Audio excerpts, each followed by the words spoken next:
Hi everyone, welcome to Buckle Up Podcast. I'm Natalia Earle and I'm a certified business and life coach that loves talking to people. I'm fascinated by humans and how our brain works. What is it that makes a decision good or bad, and how does that decision ultimately shape our path and destiny? Everyone loves to talk about success, but what about the flip side?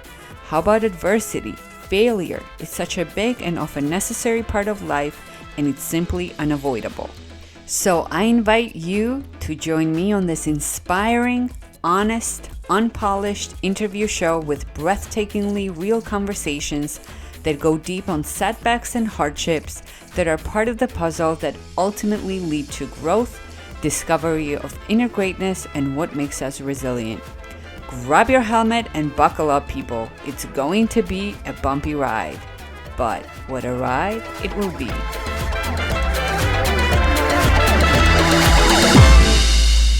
Today I sat down with Dave Daley, the Monster Motivator. He's an accomplished entrepreneur, CEO, and dynamic speaker that captivates audiences with his high-voltage presentations and real-world practical steps for audiences to implement immediately. In his 25 years as a businessman and entrepreneur, Dave has built and sold 3 successful companies and crashed one into the ground. He's a dynamic motivational speaker who is very transparent about his background, his high school dropout status, and the fact that he was told not to expect much from himself as an adult. His energy is undeniable and contagious. He had me so fired up during this interview that I think I roared, at least 5 times. You definitely are in for a wild ride with this one. Wonderful. Well, hello, Dave. Thank you so much for being here. So tell us a little bit about yourself. How did you become the Monster Motivator? And when you do, I love that. So really what happened was once they kicked me out of high school, I realized I had the entrepreneurial DNA, right? Mm-hmm. And that's where it all started. And a lot of people, when I speak from stages, whether digital or physical stages, people ask, like, because of my appearance, they say personal development, right? How does that connect? And I actually learned, I got introduced to personal development through marriage counseling.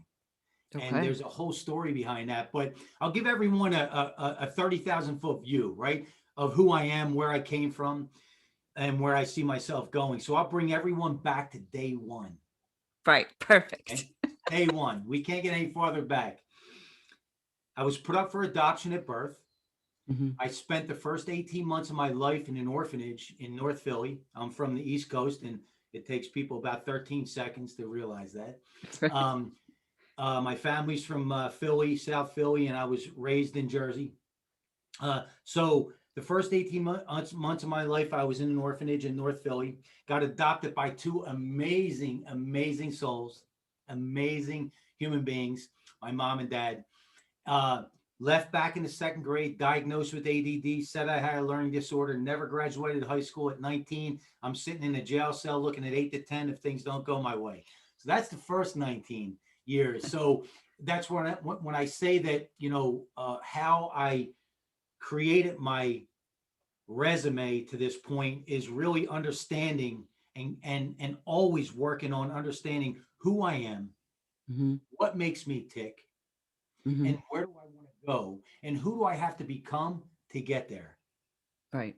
And I think that's so important for people to understand is it's not about the outside circumstances, right? It's not about the um the professionals, right? On how they decide to diagnose you. It's Right. about who you are, who you become to get to that next level. And one of the things that I share with people is I was brought up in a push-pull environment. Mm-hmm. What I mean by that is the professionals with all the degrees on the wall from day one said there must be something wrong with him, right? He's broke. He doesn't fit into that cookie cutter mode. He doesn't learn in that cookie cutter mode. Thank God that my mom was as crazy as me. She never bought into it. She Right. never once bought into it, never entertained the idea of medications. She, every time that they would say there must be something wrong with him, she goes, he's a little boy, Right. right? So one of the things that really saved me getting in even, I got in plenty of trouble, but that helped me from getting even more trouble was sports, right? Once Mhm. they introduced me to wrestling, right? I started wrestling in the fourth grade. I had so much energy, right? Yeah. That once I realized they locked me in this padded room with all these kids and we could wrestle for 4 hours. It was Perfect. paradise. It was Perfect. absolutely paradise. And when I'm in a classroom and they're trying to teach me in this cookie cutter mode, I'm just looking outside. I just want to be outside. I want to be running and jumping and being outside and being who that's who I am, right? Hmm. That's why I, when I speak from physical stages, like it becomes my oxygen. I love it. And if there's one thing I can get across to parents is take the time to understand who your kids really are, what makes them tick, and then help them double down, triple down, quadruple down on their strengths. For sure, because so much depends on our wiring, right? And sometimes it goes from generation to generation, and our parents do the best that they can do with the information that they have. Yes. But meanwhile, they don't realize that they're wiring us and prepping us for the rest of our lives. And meanwhile, while this is happening, it's building up beliefs. It's building up the stories that we tell ourselves, whether we can or we can't. Right. So I love when you talk about that in your book as well, because it really makes parents realize that my words and my leadership is very important. Yes. Listen, at the end of the day, parenting is the most important job. But I think what happens is parents get clouded by different things, right? What other judgment, what other people think, right? What their neighbors are Right. going to think, what their family's going to think.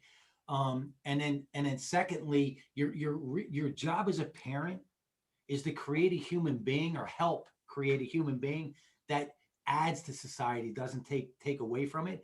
And so many parents get caught up in almost creating a handicapped child, right? Where Right. if you, I always say, if you can look at it this way, if I get removed from this earth tomorrow, can my children go on in a healthy, strong way? And if you can answer that question by no, you better fix that. You better Right. figure out how to audit that because that's your only job. When it comes down to it, their journey is not your journey.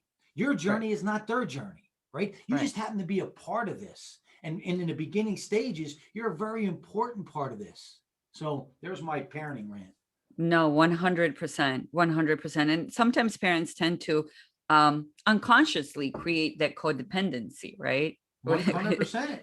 Yes. 100%. And for whatever reason, some of it's ego, right? They don't Right. want other people to judge because they didn't go to this university. They don't want other Right. people to, but if you can start to take, and really what it comes down to is everyone, the better you make yourself, the better everyone else around you could be. So if you are parenting in that way, you might want to stop and audit yourself first. 100%. Why are you doing that?